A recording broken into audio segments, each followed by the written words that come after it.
तो hello friends, तो आज हम पढ़ने वाले हैं क्लास 8 का चैप्टर 3 कोल एंड पेट्रोलियम। तो पिछले क्लास में हमने पढ़ा था क्लास 7 का चैप्टर न्यूट्रिशन इन प्लांट, जो चैप्टर 2 था एनसीईआरटी बुक का। तो चलिए हम इसे स्टार्ट करते हैं। तो पहला आपकी बुक में जो टॉपिक है वो है इन एग्जॉस्टिबल रिसोर्सेज, नेचुरल रिसोर्सेज। ये ऐसे रिसोर्स है जो ह्यूमन एक्टिविटी, जो ह्यूमन है, अगर इस रिसोर्स को कितना भी यूज करे, कितना भी, जो लेकिन वो कभी खत्म नहीं होगा। जैसे आपका हो गया एयर को आप कितना भी यूज करेंगे लेकिन वो कभी खत्म नहीं होगा। सनलाइट को आप कितना भी यूज कर ले लेकिन वो कभी खत्म नहीं होगा। उसके बाद आपका आता है वाटर भी एक चीज आप समझ ही लीजिए, उसको भी आप कितना भी यूज करेंगे लेकिन वो खत्म नहीं होता। आपको तो पता ही होगा अर्थ में 70% तो वाटर ही भरा हुआ है। चलिए, और दूसरा जो है आपका हुआ है एग्जॉस्टिबल रिसोर्स। इसका उल्टा, जो रिसोर्स ह्यूमन एक्टिविटी से खत्म हो सकते हैं, उनका एग्जांपल है फॉरेस्ट को अगर आप बहुत डिफॉरेस्टेशन होगा आपका, या फिर क्या बोले, आप जंगल को काट देंगे तो खत्म हो जाएगा। ठीक है। उसके बाद आपका है कोल आजकल कितना यूज हो रहा है, उसको ज्यादा यूज करने से वो भी खत्म हो जाएगा। उसके बाद पेट्रोलियम नेचुरल है, ये भी फॉसिल फ्यूल है, ये सब भी खत्म हो जाएगा, क्योंकि ये एक शॉर्ट इंटरवल के अंदर ये सब फिर क्रिएट नहीं हो सकता। इन लोग को बनने के लिए कम से कम 1000-2000 साल लगता है। ठीक है, तो चलिए आपके बुक का नेक्स्ट टॉपिक है कोल। तो जो आपका टॉपिक है वो है कोल। आज आपका जो नेक्स्ट टॉपिक है वो है आपका कोल जो है ये पहले के जमाने में एज अ फ्यूल कुकिंग में यूज किया जाता था। जैसे कोई भी खाना वाना पकाना रहता था, उसमें कोल को यूज किया जाता था। और उसके बाद उससे ही पहले के समय में क्या बोलते, ट्रेन के इंजन में यूज किया था इसको, स्टीम जनरेट करने के लिए। क्या बोलते हैं, ट्रेन के इंजन में इसको स्टीम जनरेट करने के लिए यूज किया जाता था। और अब के टाइम में कोल को यूज किया जाता है थर्मल पावर प्लांट में इलेक्ट्रिसिटी को जनरेट करने के लिए। तो कोल आपका डन है। स्टोरी ऑफ कोल, इसमें बताया जा रहा है कोल का कहानी, कोल कैसे हुआ। About 300 million ago, the Earth had dense forests in low-lying wetland area. 300 million साल पहले अर्थ के पास डेंस फॉरेस्ट थे लो लाइंग वेटलैंड्स पे। ठीक है। During to natural processes like flooding, these forest got buried under the soil. और क्या कहते हैं, नेचुरल फ्लड, इस सब की वजह से जो ये सब फॉरेस्ट था, ये सब जो हुआ क्या बोलते हैं, बुरिड हो गया। क्या बोलते हैं, सॉइल के अंदर पूरा बुरिड हो गया। ठीक है। As coal contains mainly carbon, coal जो होता है वो कार्बन कंटेन करता है। ठीक है। The slow process of conversion of dead vegetation into coal is called carbonisation. The slow process, धीरे जो प्रोसेस होता है डेड वेजिटेशन को कोल में बनाने के लिए, उस प्रोसेस को क्या कहा जाता है, कार्बोनाइजेशन। कार्बोनाइजेशन।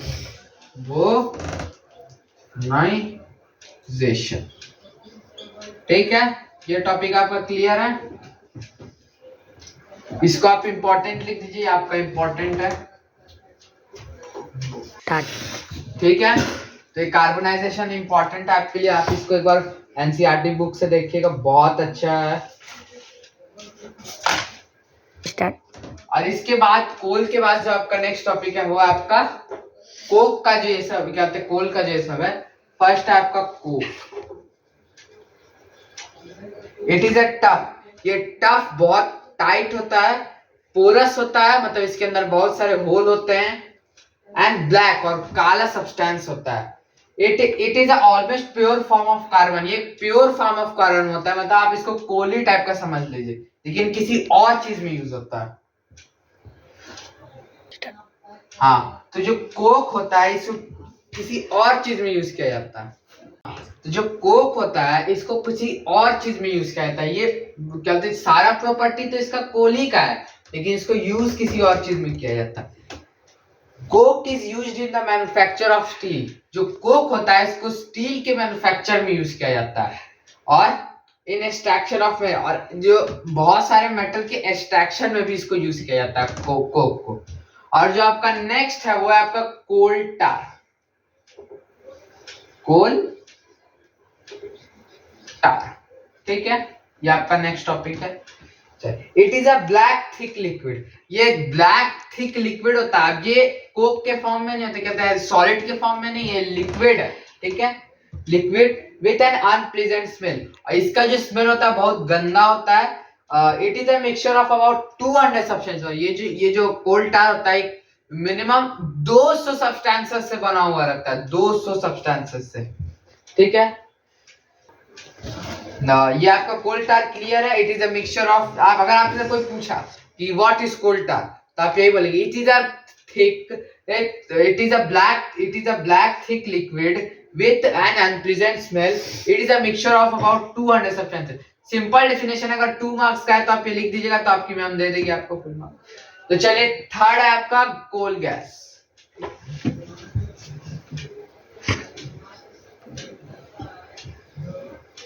ठीक है, coal gas is obtained during the processing of coal to get coke. जो कोल गैस होता है, जब आप कोल जो होता है, इससे जब आप कोक बनाते हैं उसमें जो गैस रिलीज होता है उसको कहते हैं कोल गैस, ठीक है, समझ गए, सिंपल सा है। आप इसका अगर डेफिनेशन है तो आप ऐसे बोल सकते हैं कि coal gas is obtained during the processing of coal to get coke. This process is called sorry इस processing of coal to get coke, ठीक है, ये आपका क्लियर है।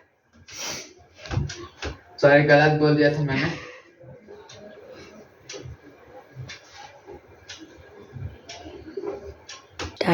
तो चलिए, जो आपका कोल का था पूरा वो खत्म हो गया। कोल के अंदर 3 चीज आते हैं, कोक, कोल टार, कोल गैस। फिर से मैं रिवीजन करा दे रहा हूं। It is a tough porous black substance. It is an almost pure form of carbon. इसका है, आप इसको स्लो करके अपने कॉपी में नोट्स बना सकते हैं। कोल टार, it is a black thick liquid with an unpleasant smell. It is a mixture of about 200 substances, ठीक है, ये आपका हो गया। Coal gas, it is obtained during the processing of coal to get coke। तीनों का आपका हो गया। हाँ, तो जो आपका ये कोल के बाद जो नेक्स्ट टॉपिक है वो है आपका पेट्रोलियम।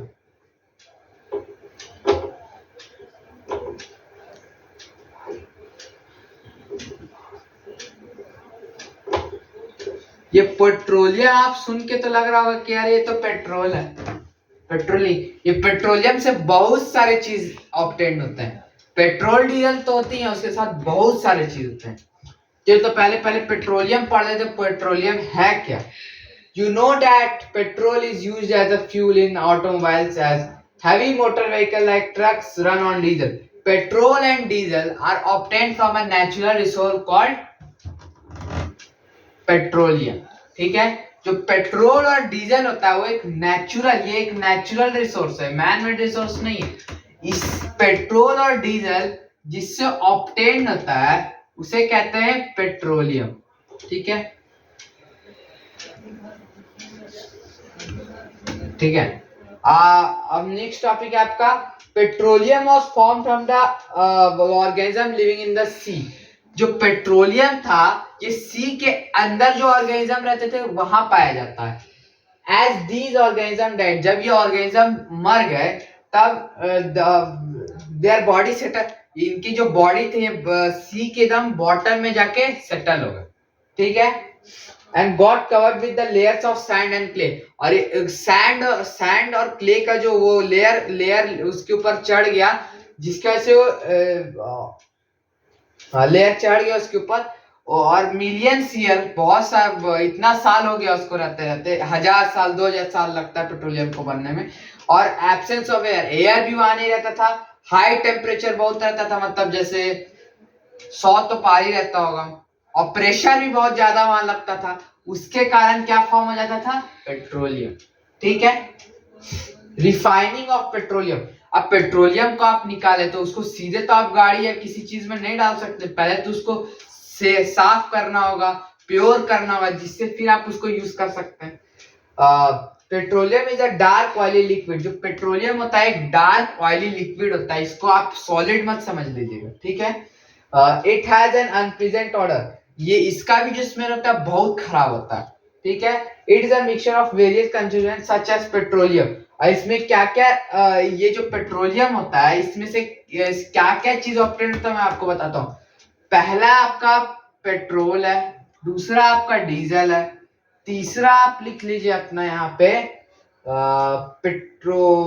पेट्रोलियम गैस, ठीक है। पेट्रोलियम गैस इसको आप लिख सकते हैं, या फिर आप इसको नेचुरल गैस भी लिख सकते हैं।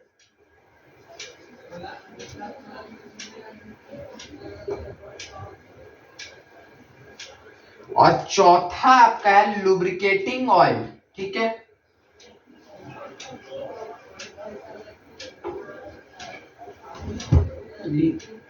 लुब्रिकेटिंग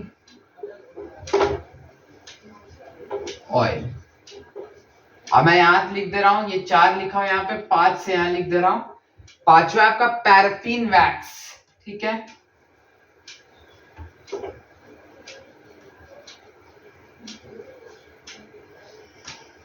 और एक और आप लिख लीजिए जो कि आपके बुक में नहीं दिया है, वो है विटामिन,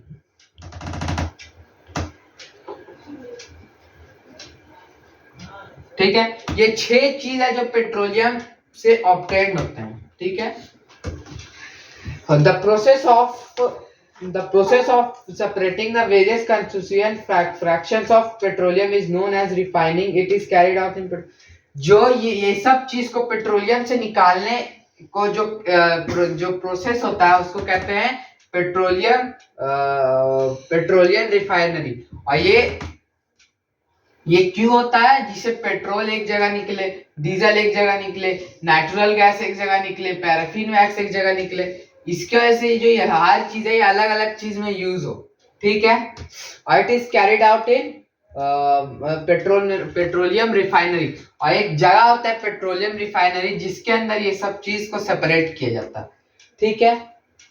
और नेक्स्ट टॉपिक जो है आपका वो है आपका नेचुरल गैस, ठीक है।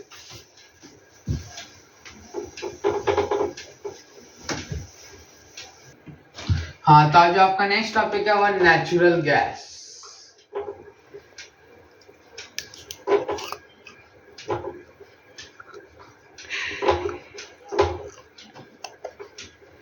ठीक है। Natural gas is a very important fossil fuel. Natural gas जो होता है ये भी एक क्या है, फॉसिल फ्यूल, एक बहुत इंपॉर्टेंट होता है।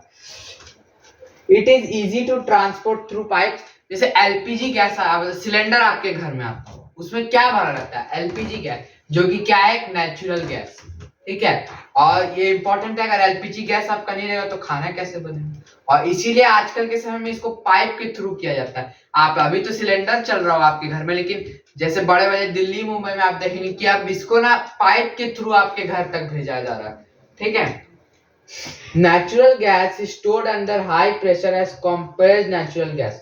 और नेचुरल गैस को बहुत हाई प्रेशर के अंदर लिखा जाता है और कंप्रेस्ड किया जाता है, और उसकी वजह से क्या फॉर्म होता है, सीएनजी, कंप्रेस्ड नेचुरल गैस, ठीक है। सीएनजी को हम लोग गाड़ी में यूज करते हैं, जो कि बहुत अच्छा फ्यूल है, बहुत सस्ता है, क्या बोलते हैं, इसका स्टोरेज भी बहुत इजी है। तो बस यही है कि डिक्की उससे फुल हो जाता है तो फिर आप डिक्की में कुछ रख नहीं सकते, लेकिन फिर भी CNG is very good. CNG is used for power generation and it is now being used as a fuel transport because it is less polluting। और पॉल्यूट भी बहुत लेस करता है, इन्वायरमेंट को बहुत कम पॉल्यूट करता है, ठीक है।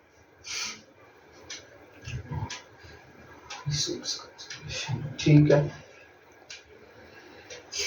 हाँ, तो जो नेचुरल गैस होता है इसको आप पाइप के थ्रू अच्छी इजिली ट्रांसपोर्ट करते थे। और मैं फिर सीएनजी पे ना, सीएनजी को गाड़ी में यूज किया जाता है, ये सबको पता है। अभी मैंने सीएनजी के बारे में बताया, कंप्रेस्ड नेचुरल गैस।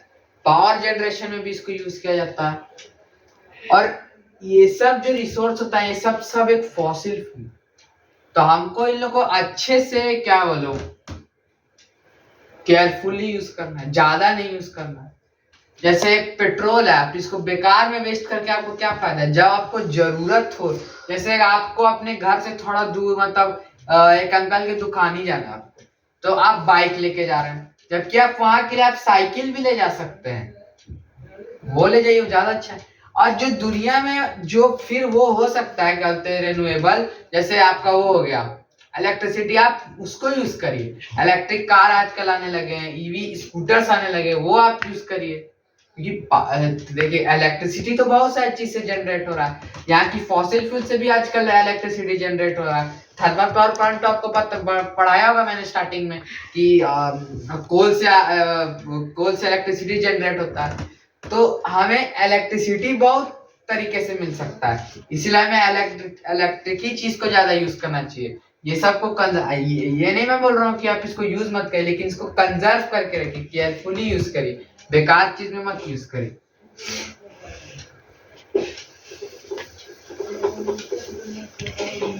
और आपका नेक्स्ट टॉपिक है some natural resource are limited, ये मैंने अभी आपको पढ़ा है। नेचुरल रिसोर्स जो होते हैं वो लिमिटेड ही में होते हैं, ऐसे फॉसिल फ्यूल है आपका, पेट्रोलियम है, ये सब लिमिटेड है। लेकिन नेचुरल के कुछ रिसोर्स होते हैं जो कि इनऑक्सीडेबल होते हैं, जैसे आपका एयर हो गया, सनलाइट हो गया, ये सब आपके इनऑक्सीडेबल रिसोर्स हैं, रिन्यूएबल रिसोर्स आप इनको बोल सकते हैं। और पेट्रोलियम को कंजर्व करने के लिए इंडिया में एक रिसर्च एसोसिएशन है जिसका नाम है पीसीआर है, पेट्रोलियम कंजर्वेशन रिसर्च एसोसिएशन, जो कि आपको बताता है कि आपको अपने पेट्रोल या डीजल गाड़ी को कितने स्पीड पे ड्राइव करना है, कैसे ड्राइव करना है। ठीक है, तो मैं पढ़ दे रहा हूँ क्या क्या है। Drive at a constant and moderate speed as far as possible, मतलब आप गाड़ी को एक ही स्पीड में चलाइए, ज्यादा मतलब ऐसे बोलूँ, अगर आप 60 पे चले तो 60 ही पे चलिए, फिर 40-50 ऐसे मत करिए, और ज्यादा तेज ही मत चलाइए गाड़ी को। Switch off engine at the traffic lights और the places where we have to wait, और गाड़ी को ऐसे ऐसे जगह पे स्टॉप कर, जैसे ट्रैफिक लाइट पे स्टॉप कर दीजिए, इंजन को स्विच ऑफ कर दीजिए। क्या कोई लोग होते हैं ना कि इंजन को नहीं स्विच ऑफ करते हैं, वो क्या गाड़ी को रोक देंगे, साइड में लगा के खड़े रहेंगे, तो वैसे क्या होगा, आपका पेट्रोल तो वेस्ट ही हो रहा है। तो जहां आपको वेट करना है वहां आप इंजन को स्विच ऑफ कर दीजिए, और एंसॉइड करेक्ट टायर, और टायर का जो प्रेशर है उसको अच्छे से देख के रखिए। Ensure regular maintenance of the, और जो गाड़ी का रेगुलर मेंटेनेंस है उसको भी देखिएगा, गाड़ी ठीक से चल रहा है कि नहीं चल रहा है, ज्यादा पॉल्यूट नहीं कर रहा है, ये सब आपको देख के रखना जब भी आप कोई गाड़ी ओन करते हैं। तो इसी के साथ आपका ये चैप्टर खत्म हो गया है, तो मैं आपको एनसीईआरटी से होमवर्क दे रहा हूं।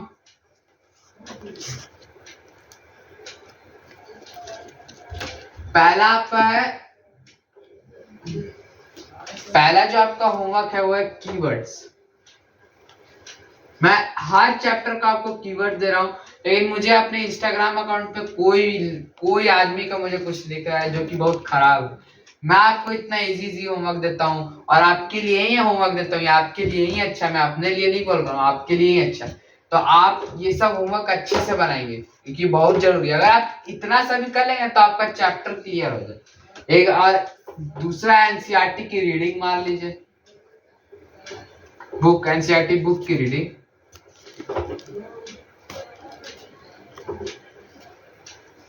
ठीक है, और थर्ड मैं अभी आपको क्वेश्चन आंसर डिस्कस करता हूँ। What are the advantages of using CNG and LPG as fuel? CNG और LPG को आप फ्यूल में इसलिए यूज कर सकते हैं because they are cheaper than petrol, they are less polluting, their storage are easy। ये 3 आप पॉइंट लिख सकते हैं। उसके बाद name the petroleum product use for surfacing of roads, जो रोड का सरफेसिंग किया जाता है। अच्छा, मैं एक टॉपिक आपको भूल गया बताना, various constituents of petroleum and there uses, और जो पेट्रोलियम से जो बहुत सारी चीज निकलता है उसके यूजेस क्या है। Petroleum gas in liquid form, LPG, liquefied petroleum gas, इसको किस चीज के लिए यूज किया जाता है? Fuel for home and industry. ये जो फ्यूल होता है इसको होम और इंडस्ट्री में यूज किया जाता है। Petrol, motor vehicle, aviation fuel, solvent for dry cleaning. जैसे आपका क्या बोल मैं आपका ब्लेजर है, ब्लेजर आपका बहुत गंदा हो गया, कभी आप देखे ब्लेजर को धुलाते हुए? कभी नहीं। उसको आप पेट्रोल से साफ करेंगे तो अच्छा साफ हो जाएगा। ठीक है, ये सब चीज में पेट्रोल की kerosene, fuel for stove, lamps for jet aircraft, ये दो चीज है इसके। Diesel, fuel for heavy motor vehicle, electric generator. जो डीजल होता है ये हैवी मोटर व्हीकल के लिए यूज किया जाता है और जनरेटर्स में यूज किया जाता है। जैसे आप शादी पार्टी में जाएंगे वहां जनरेटर यूज करते हैं जो कि बहुत तेज आवाज करता है, उसमें डीजल यूज किया जाता है, पेट्रोल नहीं। लुब्रिकेटिंग ऑयल, लुब्रिकेटिंग ऑयल को लुब्रिकेशन में यूज किया जाता है। Paraffin wax, ointment, candles, Vaseline etcetera, ये एक वैक्स टाइप का होता है जिसको कैंडल्स वंडल्स में यूज किया जाता है। ठीक है। Bitumen, bitumen paints and road surfacing. ये आपका होमवर्क हो गया, मैंने अभी आपको बताया है। ठीक है, सेकंड क्वेश्चन आपका होमवर्क। ठीक है, describe how coal is formed from dead vegetation. What is the process called? ये जो प्रोसेस होता है क्या बोलते हैं कोल को, तो फ्रॉम डेड वेजिटेशन, इस प्रोसेस को कहा जाता है कार्बोनाइजेशन। आप मैंने आपको पढ़ाया होगा कार्बोनाइजेशन, इंपॉर्टेंट भी मैंने लिखा था, इसका क्वेश्चन भी पूछा। तो नेक्स्ट मैं आपको क्वेश्चन बताता हूँ, explain why fossil fuels are inexhaustible natural resource. Fossil fuel exhaustible natural resource इसलिए है क्योंकि इनका जो कैसे मैं आपको बताऊं, इनका ये जरूरत है बहुत है, इसीलिए जितना इनको यूज किया जा रहा है ये दिन प्रतिदिन खत्म होते जा रहे हैं। ठीक है, और describe characteristics of and usages of coal, ये आपका होमवर्क रहेगा क्वेश्चन 7। ठीक है, explain the process of formation of petroleum. Petroleum का फॉर्मेशन मैंने आपको बताया था कैसे हुआ था। जो डेड ऑर्गेनिज्म होते हैं जो सी के अंदर होते हैं, उनके से जब वो मर जाते हैं तो उनके बॉडी से बॉटम ऑफ सी में सेटल हो जाते हैं, उसके बाद वो सैंड एंड क्ले के लेयर से ढक जाते हैं।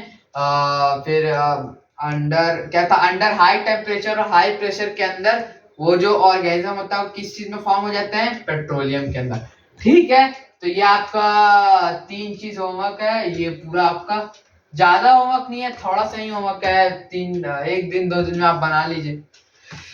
और अगर आपको कोई भी डाउट रहता है तो हमारे आप मिशन टॉपर्स के चैनल पे, आप इंस्टाग्राम चैनल पे आप बोल सकते हैं या फिर यूट्यूब चैनल पे ही आप लिख सकते हैं, कमेंट बॉक्स दिया हुआ है उसमें आप अगर कोई भी डाउट्स हो तो आप पूछ सकते हैं, और होमवर्क जो है वो आप हमारे इंस्टाग्राम अकाउंट पे भेज सकते हैं। तो ठीक है, चलिए आज के लिए इतना ही। जय हिंद, जय भारत।